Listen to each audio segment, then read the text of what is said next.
first of all, we have a number of items on display that most people may not have ever seen before. We're trying to focus on historical pieces. Then second of all, we do have a small selection or large selection maybe, depending on the day, of items for sale, most of which are very vintage. And we have a listening area, and eventually we hope to do some educational seminars with local students.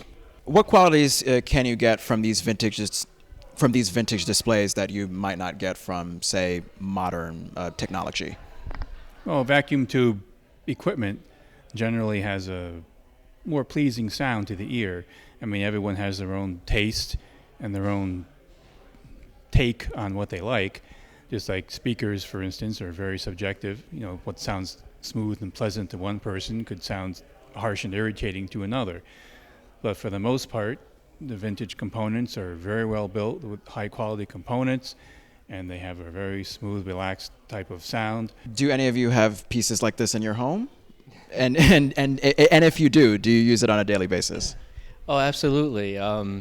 One of the reasons for starting this is because we had too many pieces in the home, and we want to get some of these items out of the closet.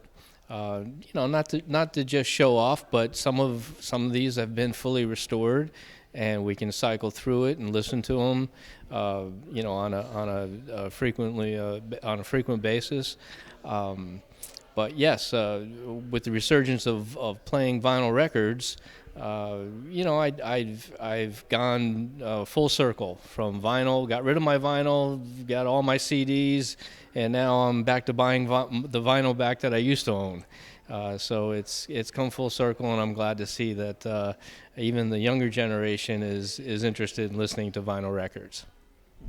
What do you think is behind the reason for the comeback of vinyl records? What makes it more appealing than, say, a CD or a digital download? Well, the vinyl record, you have the sleeve with the artwork. It's bigger and easier to read and hold than the CD. You have the pleasure of listening to the sound of the recording on vinyl, which gives admittedly subjective, but still a lot of people hear it. It's a more pleasing, more smooth type of sound than a CD can deliver. And then again, you can't have a cheap plastic kids record player. You have to have something that's decent to allow the stylus or the needle to trace the grooves in such a way that it reproduces what's on the record accurately and with minimal distortion. What's your favorite piece here in the museum, Mike? It's hard to say. I like any of the vacuum tube amplifiers, but it's hard to say. I like the console behind me, but then you've got these wonderful German made consoles and radios that also have record players that are very great sounding. So, that goes back to the build quality of this time frame of the 50s and 60s.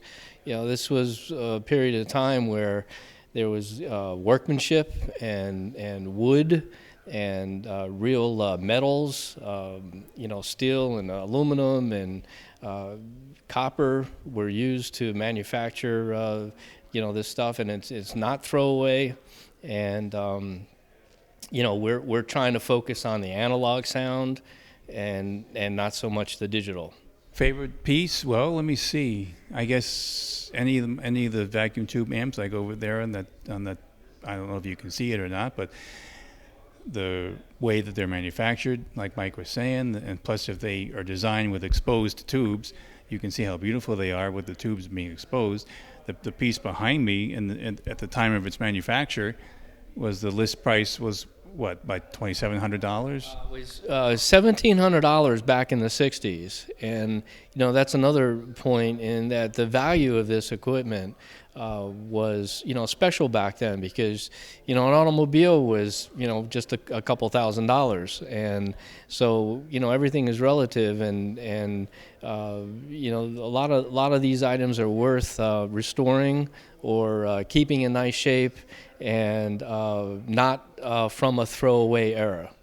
My grandfather had a beautiful Stromberg-Carlson, which is a U.S. manufacturer, console unit. He had AM, had pre-war FM band before the FM band settled into the 88 to 108 that it is today, and it had 2 or 3 actually shortwave bands, and it had beautiful backlit dial.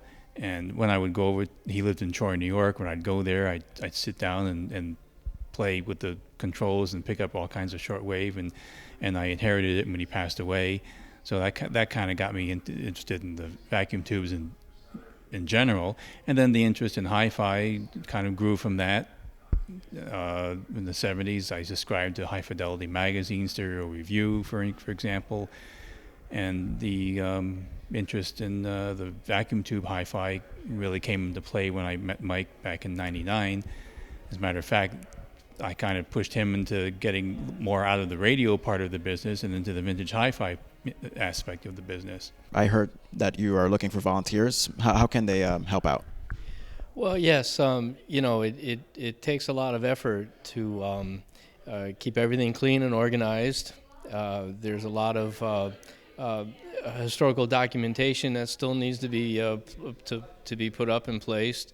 We have a gift shop. Items for sale need to be tagged. We have a listening area, so we got to keep our records and CDs in order. There's a number of tasks that would be helpful. And eventually we can get some assistance with maintenance and repair of some of the equipment, which would be, I think, very educational for those that are in any form of study of audio. Mike and Bob, they are the founders of the Vintage Hi-Fi Museum here in West Hartford. It's having its opening ceremony as we speak.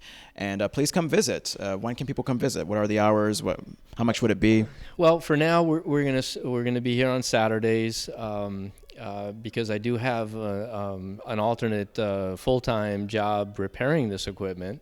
But I will be here on Saturdays, or someone will be here on Saturdays from 10 to 4. Or by appointment if, say, you're coming a long distance. I'm only 15 minutes away. If I'm available, I'd be more than happy to meet you here. We will have a small admission fee for the display area so that we can at least cover our overhead, and donations are always accepted. And if I may, one more way anyone could help is that if they have any vintage equipment or paperwork such as owner's manuals or back issues of vintage magazines that deal with hi-fi, anything that you would be willing to contribute can be we will give you a form, and then we fill out what it is and your name and everything, and we cannot tell you what it's worth. We cannot put a value to it, but you would have to do the research for that, and then it could be used as a tax deduction for you. So that gives it would give a nice end to something which heretofore perhaps would have been thrown away.